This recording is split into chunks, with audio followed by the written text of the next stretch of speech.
రేవంత్ సర్కారు తీరుపై మాజీ డిప్యూటీ సీఎం రాజయ్య మండిపడ్డారు. 15 నెలల కాంగ్రెస్ పాలనలో స్టేషన్ ఘన్పూర్ నియోజకవర్గం అభివృద్ధికి నోచుకోలేదని నిప్పులు చెరిగారు. బహిరంగ సభ పేరుతో రేవంత్ రెడ్డి మరోసారి ప్రజలను మోసం చేస్తున్నాడని ఆగ్రహం వ్యక్తం చేశారు. బీఆర్ఎస్ నాయకుల అక్రమ అరెస్టును తీవ్రంగా ఖండించారు.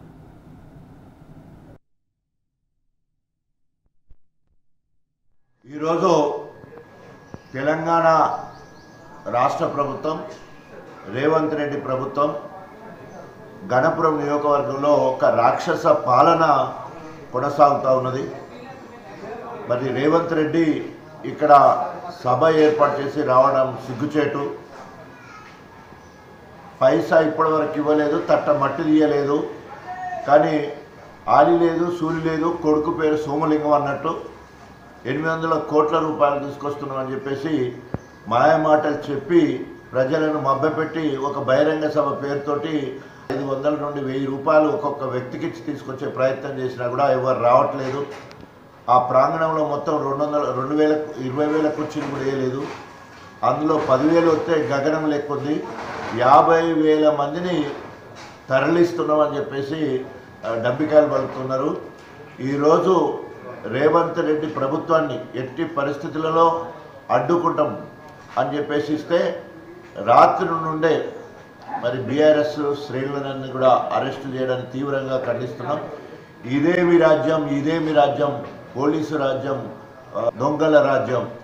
ఘోరంగా ఈరోజు మరి ఎక్కడ చూస్తే అక్కడ దాదాపు ఇక్కడ 3,500 మంది పోలీసులను పెట్టి నిర్బంధించే కార్యక్రమం చేస్తున్నట్టు తెలుస్తూ ఉన్నది.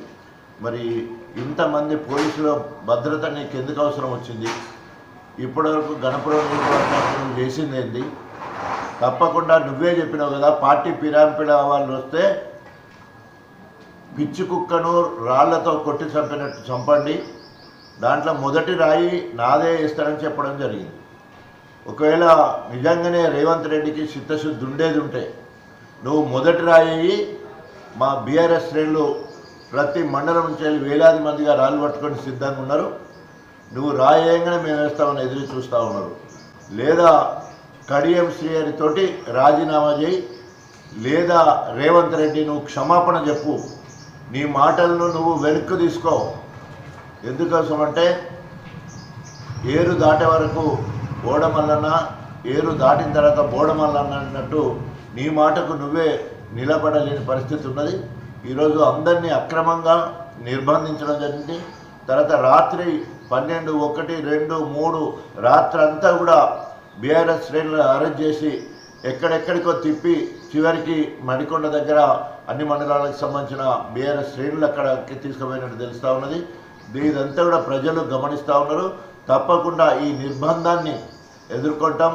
మీ అక్రమ కేసులు, అక్రమ అరెస్టులను నిలదీస్తాం.